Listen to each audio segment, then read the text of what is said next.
Assalamualaikum Pak Rusman. Waalaikumsalam. Pak Sabar, apa kabar?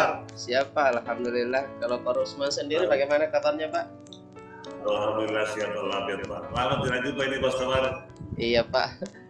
Ini makanya saya mau tanyakan, kira-kira ada waktu tidak untuk saat ini Pak? Pak, tentu ada Pak kalau Pak Sabar. Kita harus akan waktu secukupnya untuk Pak Sabar.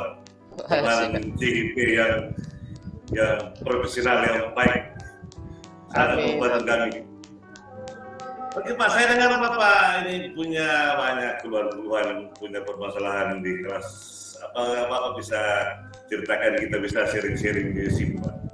Iya Pak, betul sekali. Ini kebetulan ada permasalahan saya di kelas. Ini tentang ada salah satu siswa saya di salah satu kelas yang saya ajar itu tidak bisa mengontrol emosinya Pak. Ini makanya saya mau bicara. Iya Pak, makanya saya mau bicarakan sama Bapak bagaimana mungkin bisa kita cari solusi untuk siswa saya ini seperti itu. Oh, itu sudah biasa Pak Tolana. Cuma kita bagaimana seorang guru, bagaimana menyikapi sehingga anak-anak bisa berubah sedikit demi sedikit. Karena anak-anak SD itu memang tidak serta-merta harus berubah secara perlahan. Nah, bagaimana kita seorang guru bisa menyikapi Pak? Ya. Jadi apa yang Bapak bisa lakukan selama ini? Kalau yang selama ini Pak, mungkin saya ceritakan dulu kronologis bagaimana Iya Pak, ya. Betul Pak. Bisa diceritakan dulu sih Pak, seperti apa kadang-kadang anak ini di kelas. Ya, jadi kondisi anak ini emosinya mudah sekali meluap-luap Pak. Kadang hanya persoalan sepele pada saat bermain atau belajar, anak ini mudah sekali emosi Pak. Dan bahayanya ketika emosinya ini meluap, dia lampiaskan dengan cara memukul temannya Pak. Nah ini saya juga agak bingung bagaimana. Ini bahaya ini kalau begini, yang nggak bisa melukai temannya, menyakiti temannya, ya. Iya betul Pak. Jadi apa yang biasa Bapak lakukan ketika terjadi hal-hal seperti ini Pak? Kalau yang saya lakukan selama ini ketika memang terjadi demikian, saya nasihati anak tersebut. Tapi itu baru hanya jangka pendeknya saja Pak. Saya ingin bahwa jangka panjangnya ke depan bagaimana supaya anak ini bisa mengontrol emosinya seperti itu. Ya, betul. Ya maka yang saya lakukan, saya identifikasi ini permasalahannya segini si anak. Ternyata setelah saya lihat bahwa anak ini kehidupannya itu sangat keras Pak di keluarga. Nah, mungkin ini salah satu penyebab. Begitu Pak. Ya, jadi Bapak sudah melakukan identifikasi dulu apa ya. permasalahan di dalam lingkungan keluarga ya? Nah, iya Pak, betul sekali. Saya identifikasi bahwa anak ini memiliki kehidupan yang keras di keluarga. Nah, mungkin ini yang menjadi penyebab sehingga anak ini memiliki emosi yang tidak stabil seperti itu. Iya betul sekali Pak. Berarti Bapak cara Bapak lakukan ini bagus sekali. Nah, kita harus identifikasi dulu kenapa anak ini sudah sering terjadi meluap-luap emosinya ketika hanya persoalan sepele. Karena biasanya itu Pak, hal-hal seperti itu adalah kebiasaan yang terbawa dari lingkungan keluarganya Pak. Seperti itu biasanya yang terjadi selama ini. Iya betul sekali Pak. Jadi Pak, bagaimana tindak lanjutnya Pak? Kalau tindak lanjutnya sampai saat ini, saya ini sementara melakukan pendekatan terhadap anak ini. Saya melihat bahwa anak ini merasa kurang dihargai kehadirannya seperti itu di dalam keluarga, sehingga saya memang rencanakan bagaimana membuat anak ini supaya dia merasa dihargai kehadirannya di sekolah seperti itu, dengan harapan bahwa dengan dihargainya kehadiran si siswa ini tentu bisa kita kendalikan emosi-emosi yang dimiliki seperti yang kejadian-kejadian sebelumnya, bagaimana dia tidak bisa mengontrol emosinya Pak seperti itu. Iya betul sekali Pak, cara Bapak yang lakukan ini saya salut dengan cara Bapak ini. Tapi sebaiknya Bapak harus koordinasi dengan orang tua siswa tersebut. agar dia tidak salah paham, sehingga dia bisa membantu kita untuk menasihati anaknya atau merubah pola cara belajar di rumah sehingga hal-hal yang seperti ini tidak terulang lagi. Wih, Saya kira seperti itu. betul sekali Pak. Jadi, Biasa. jadi terus ini ya, memang setiap hari begitu Pak.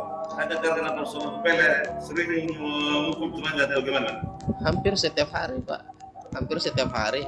Kadang juga teman-temannya berpikir kalau misalkan si anak ini tidak masuk sekolah, kadang ada anak yang katakan seperti ini Pak, wah kelas ini hari ini kelas kita aman karena si ini tidak hadir, seperti itu. Artinya bahwa memang kehadirannya ini anak Seperti yang tidak diharapkan. ya sepertinya tidak diharapkan seperti itu oleh teman-temannya dan Tapi- teman-temannya bahwa Tapi ingat Pak, ini tidak boleh dibiarkan seperti itu. ya betul sekali Pak. Karena saya melihat anak-anak ini bahwa nanti pembelajaran akan kondusif ketika si anak ini tidak ada di sekolah, seperti itu. Betul. Jadi harapan saya kepada Bapak, bagaimana Bapak memediasi antara siswa dengan siswa, antara siswa yang sering emosional dengan orang tuanya, sehingga kedua belah pihak ini tidak saling membenci sepanjang masa, tetapi jadikan ini adalah sebuah contoh, sebuah perbuatan yang harus kita sikapi bersama, sehingga orang tua anak ini yang sering meluap-luap emosinya ini bisa memahami dan membantu kita sebagai guru, membantu kita untuk mendidik atau mengajari anaknya di lingkungan keluarganya, sehingga anak bisa berubah secara pelan-pelan. Mohon maaf ya Pak, saya bukan mengajari, tapi kita sering-sering ini Pak, karena ini adalah kejadian yang sering terjadi di mana-mana, terutama di tingkat SD ini. Karena kita tahu anak SD ini emosionalnya masih labil Pak, tidak menentu.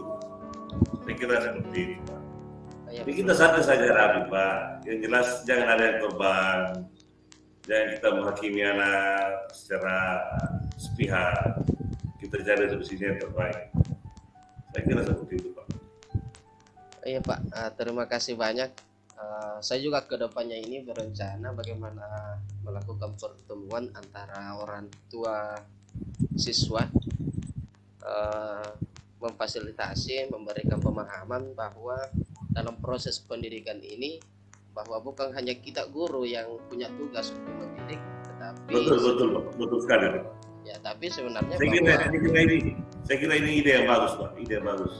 ya, jadi bahwa peran kita harus ada juga bantuan dari orang tua, bahwa peran pendidikan itu orang tua juga sangat berperan penting, karena kita di sekolah hanya berapa jam ketemu dengan siswa ini, sementara waktu yang terbanyak dimiliki oleh peserta didik ini tentunya di keluarga. Makanya kayaknya perlu kita lakukan pertemuan dengan orang tua, kemudian kita berikan pemahaman, kita berkolaborasi ya melakukan proses pendidikan supaya kita juga nyaman transfer ilmu kepada peserta didik kita, seperti itu Pak. Betul. Jadi intinya adalah bagaimana Bapak memediasi antara siswa ini sehingga tidak muncul opini bahwa siswa yang lain ini senang belajar jika siswa ini tidak hadir. Ini sebuah opini yang negatif, tidak bisa kita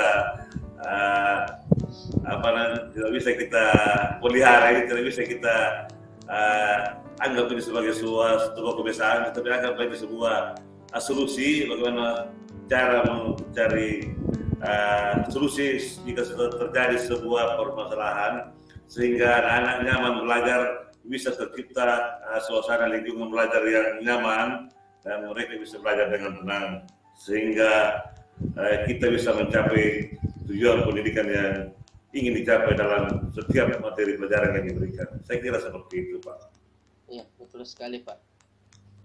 Dan kedepannya saya berencana bahwa khusus untuk anak ini ada program khusus yang akan saya berikan, bagaimana bagaimana saya memberikan kegiatan-kegiatan yang melibatkan si anak ini, karena saya berpikir bahwa dengan melibatkan si anak ini dalam setiap kegiatan, kehadirannya itu merasa dihargai seperti itu. Dengan harapan bahwa dengan kegiatan seperti itu, dengan berinteraksi secara intens dengan si anak ini, saya berharap bahwa emosi-emosi yang dimiliki itu bisa saya kontrol secara perlahan-lahan seperti itu. Betul sekali, Pak. Jadi ini adalah sebuah ide-ide terobosan yang baru, yang bagus, yang Bapak sampaikan tadi. Mudah-mudahan dengan ide-ide yang Bapak ingin lakukan ini menjadi sebuah harapan baru bagi anak-anak Bapak, sehingga mereka bisa nyaman dalam belajar, tercipta suasana lingkungan belajar yang nyaman, sehingga tidak terulang lagi persoalan-persoalan itu, dan anak-anak bisa berubah secara pelan-pelan, yang tadinya sering emosional bisa berubah positif untuk kedepannya, Pak. Saya kira seperti itu, Pak. Ya, alhamdulillah Pak, bahwa dengan menceritakan masalah-masalah saya ini, saya merasa bahwa beban di kepala saya ini semakin ringan. Saya ucapkan ini banyak terima kasih Pak atas percakapannya hari ini Pak, sangat luar biasa. Ya, itulah artinya teman sejati, siap membantu dalam suka dan duka. Kita ini saling sharing-sharing, saling pengalaman, bukan hanya yang positif, yang negatif pun kita sharing untuk bagaimana mencari solusi yang terbaik, sehingga kita semua berada dalam keadaan aman, tentram dan damai dalam tujuan yang sama, itu mencapai tujuan pernikahan yang hakiki. Siap. Terima kasih banyak Pak. Oke, Pak. Assalamualaikum. Waalaikumsalam warahmatullahi.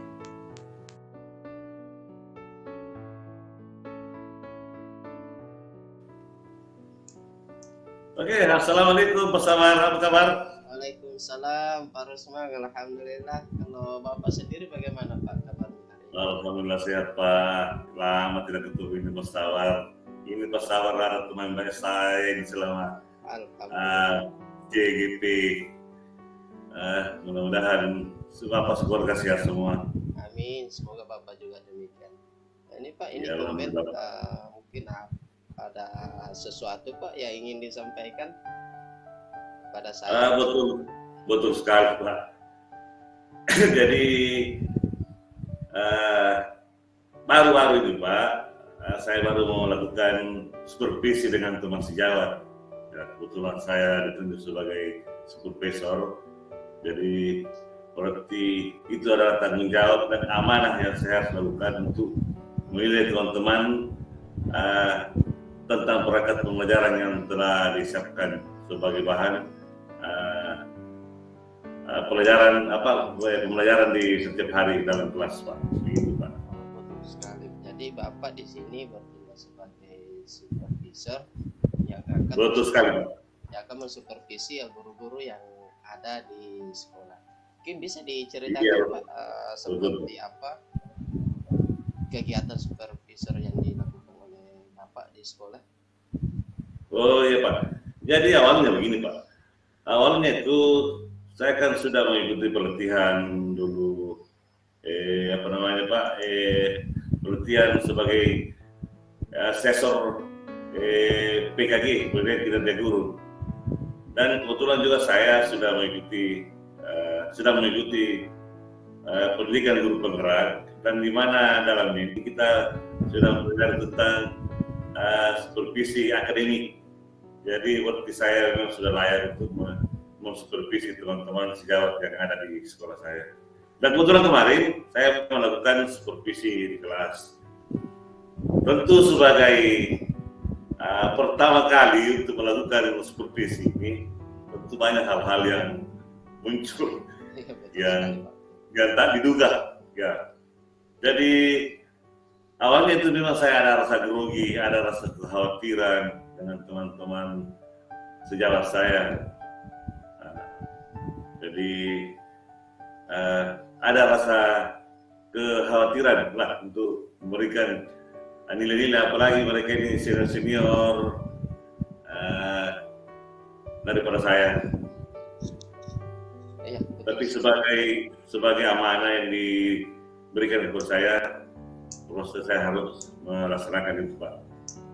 Iya, betul sekali Pak, bahwa segala sesuatu yang pertama kali dilakukan itu tentu ada rasa kekhawatiran apakah kita bertindak sesuai dengan aturan yang sudah ada seperti itu. Kemudian pada saat kita juga menghadapi orang yang mungkin lebih senior daripada kita, itu juga mungkin menimbulkan kekhawatiran terhadap kita. Tapi betul sekali, Pak. Tapi di sini bahwa kita harus bertindak sebagai seseorang yang profesional dalam tugas dan tanggung jawab yang diberikan kepada kita. Betul sekali, Pak. Lantas Pak Rusman, bagaimana tanggapan rekan Bapak setelah melakukan supervisi ini, Pak? Iya, jadi awalnya Pak, sebelum kami melakukan supervisi, tentu saya memberikan pemahaman dulu, memperlihatkan indikator-indikator atau kriteria atau ketentuan-ketentuan yang ingin dinilai seperti apa dan bobotnya seperti apa dalam memberikan penilaian. Jadi mereka paham. Dan sebelumnya saya sudah menginformasikan apa yang ingin saya lihat dan seperti apa cara penilaiannya. Tapi itu pun masih ada juga yang saya lihat ada rasa ketidakpuasan Pak dengan nilai-nilai yang mereka peroleh. Karena kita ini harus objektif, harus subjektif di dalam menilai seseorang. Karena sudah ada ketentuan dalam poin-poinnya yang harus diberikan kepada orang yang kita supervisi sesuai dengan kelengkapan yang ada. Tetapi intinya adalah ketika kita temukan sesuatu yang tidak sesuai dengan indikator yang ada, tentu saya sebagai supervisor memberikan arahan, memberikan petunjuk seperti apa yang harus dilakukan. Dan ini sekaligus menjadi sebuah evaluasi bagaimana Bapak Ibu guru yang saya nilai ini bisa memperbaiki dirinya sendiri. Jadi intinya adalah sebelum saya melakukan penilaian, saya suruh dia menilai lebih dahulu, menilai dirinya sendiri. Oh iya, betul sekali Pak. Ya. Dia menilai diri sendiri sebelum saya menilai. Sebab dia pasti tahu di mana kekurangannya, apa yang mereka tidak lengkapi, apa yang mereka tidak buat, sebelum saya menunjukkan kekurangan mereka. Seperti itu, Pak. Iya. Jadi betul sekali Pak. Tadi saya tangkap dari apa yang Bapak katakan bahwa sebelum melakukan supervisi ini, Bapak sudah memberikan kriteria atau komponen-komponen penilaian dari supervisi ini. Saya kira bahwa hal itu sudah tepat yang dilakukan oleh Bapak sendiri. Kemudian Bapak melakukan atau memberikan kesempatan kepada rekan guru ini untuk menilai diri mereka sendiri sebelum dinilai oleh Bapak. Saya rasa bahwa kegiatan ini sangat tepat Pak yang dilakukan. Kemudian apakah ada tindak lanjut Pak yang dilakukan setelah Bapak melakukan supervisi kepada guru-guru di sekolah? Misalkan ada yang merasa tidak puas dengan hasil penilaian Bapak, apa tindak lanjut yang dilakukan oleh Bapak setelah ada guru yang memberikan atau merasa tidak puas dengan penilaian Bapak seperti itu? Oh iya, betul Pak. Ini memang sering terjadi Pak. Jadi kami itu punya solusi. Ketika saya sudah melakukan penilaian dan memberikan nilai sesuai dengan kriteria yang ada, saya panggil berkumpul di kantor setelah penilaian. Dan saya menjelaskan satu persatu di mana kekurangan mereka dan di mana kelebihan mereka. Jadi saya hanya bukan mencari kekurangannya, tapi saya juga mencari kelebihannya supaya menjadi contoh kepada rekan yang lain bahwa inilah yang bagus, ini yang patut dicontoh, ini yang patut dituruti. sehingga bisa mencapai kriteria-kriteria yang telah ditentukan, sehingga mereka merasa puas. Kalaupun mereka tidak puas, tentu mereka bertanya seperti apa. Lalu kita jelaskan. Jadi kita sebagai supervisor itu harus tahu semua. Jangan sampai orang yang dinilai lebih pintar dari kita. Itu yang parah, itu yang susah. Jadi harus kita kuasai, harus tahu semua seperti apa bobotnya, kapan dia dapat 2, kapan dia dapat 3, kapan dia dapat 4. Tentu kita harus tahu seperti apa. Jadi kita beri pemahaman, penjelasan sehingga mereka merasa puas, dan alhamdulillah mereka menerima semua apa yang ada, apa nilai-nilai mereka, dan mereka siap memperbaiki diri, memperbaiki kinerja, memperbaiki perangkat pembelajaran yang kami temukan tidak sesuai dengan kriteria-kriteria yang ditentukan. Saya kira seperti itu, Pak. Betul sekali, Pak. Sangat tepat sekali kegiatan yang Bapak lakukan saat ini. Selanjutnya, Pak, mungkin ada tindak lanjut setelah melakukan supervisi ini untuk kedepannya, tindak lanjut kepada rekan-rekan guru, mungkin ada jangka waktu yang diberikan atau diawasi seperti apa, bagaimana perkembangannya, Pak, seperti itu. Iya, betul sekali, Pak. Jadi kami selalu berkoordinasi dengan kepala sekolah. Yang menjadi penilai utama itu ada biasanya adalah kepala sekolah dan pengawas. Jadi kami selalu berkoordinasi dengan kepala sekolah agar setiap akhir bulan melakukan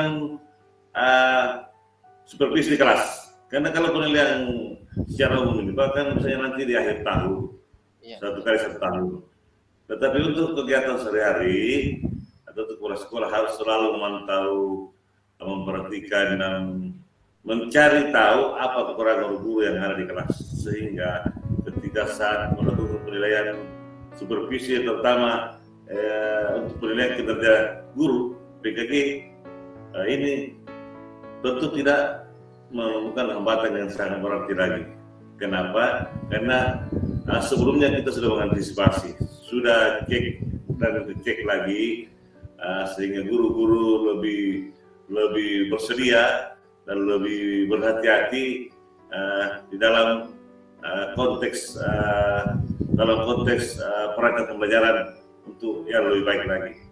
Saya kira itu yang saya sering lakukan, koordinasi dengan kepala sekolah, melakukan penilaian biasanya setiap akhir bulan, sehingga guru-guru siap dan